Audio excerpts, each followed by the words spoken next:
The word of God, according to Muslim tradition, was given to Muhammad in a series of separate revelations, the first of which came to him in a cave on Mount Hira.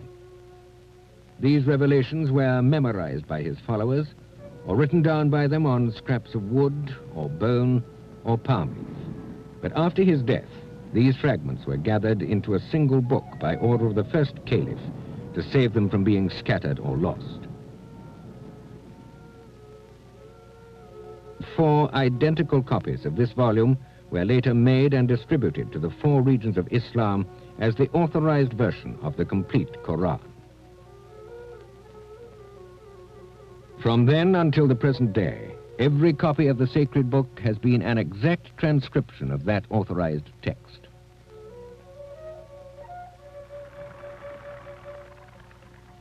Muhammad died in the year 632 AD, and his tomb is here in Medina, the first city to accept him and to embrace the new faith. And it was possibly in Medina itself, about 150 years after his death, that a copy of the Quran was transcribed in a very early Arabic script called Al-Ma'il. This is believed to be one of the 2 oldest copies still in existence today.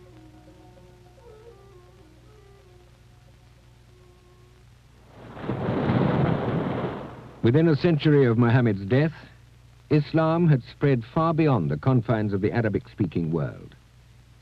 With a growing demand for new copies of the Quran, it became necessary to standardize the script in which it was written, in order to preserve the sacred text with absolute fidelity.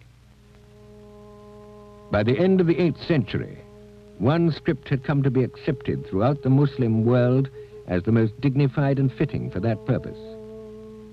It originated in the city of Kufa, in what is now Iraq. Kufic script today is difficult even for Muslims to read, but it is now so revered and hallowed by tradition that familiar quotations from the Quran will still be recognized by the devout when the ancient Kufic characters are used to inscribe them on, for example, the walls of the mosque. These early Kufic Qurans, dating from the 9th century, are written on vellum and are predominantly horizontal in shape.